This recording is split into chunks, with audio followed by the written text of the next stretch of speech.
I would not go directly into a master's business program. I mean, you need probably 3 to 5 years of experience to really get the most out of that master's program. And then the majority of the competitive schools out there, probably won't look at your application until you're at least 3 years out. I think especially too, if you're still trying to figure out what field you want to go into, just taking that time to gain some experience and just maybe other activities to learn more about them so you can determine what field you want to go into. Because once you're in your master's program, it's a very focused program. And so you definitely don't want to go in and not be sure what you want to do. It's a waste of your time, a waste of your money. So getting those experiences beforehand so you know exactly what to select as your master's program would be helpful. And so one of the things to keep in mind is when you're thinking about grad school, make sure that you're making that choice for the right reasons. If you're making the choice to go to grad school because you can't find a job, you're going to experience that again, that struggle there. So if there are some types of jobs that you need for education, and so if that's one of the goals that you have, and you're sure that that's going to help you, then yes, have it as one of the things that you want to do. But if you're thinking grad school because you don't have another option, such as I can't find a job, then you're going to be more in debt.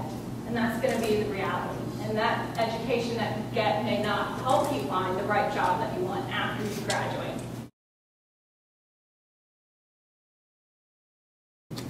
Within a master's in engineering or science, you're getting more knowledge about a specific technical skill.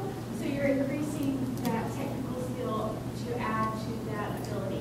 If you're going and looking at an MBA after a couple of years, those are for people that are interested in taking on some kind of management or leadership role within what they're doing. So they would no longer necessarily be doing as much of the technical side and the engineering and math and all of that that goes through the calculations and the data analysis. They would be working to manage the people that are doing that for them. So they get the business knowledge that they can take on some kind of management role, and they understand that industry and that leadership and organization aspect, but at the same time they have the technical skills to back up what they're doing because they understand what the company is doing. If that makes any sense at all.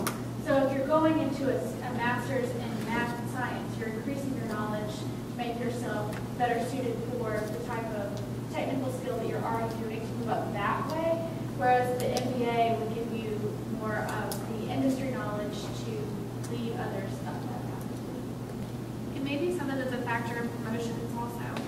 If you're looking at 2 applicants that have the same technical skill, but one has an MBA, that person may be more qualified for a leadership role if they're interviewing for the next position or to be a leader of a different team. Because you're working in an environment, if you stay in the same company, so if you're working in a company in an engineering field, and so you're doing all the technical parts, but you want to take on a project management type role or something like that, where you have to guide others through that project, you would be using your technical skills because you still have to review all of the information that you're working on, but at the same time, you still have the knowledge about how to lead others within that organization. So you're using both sets of skills, and it's a building block, so you're using one and then you're also gaining some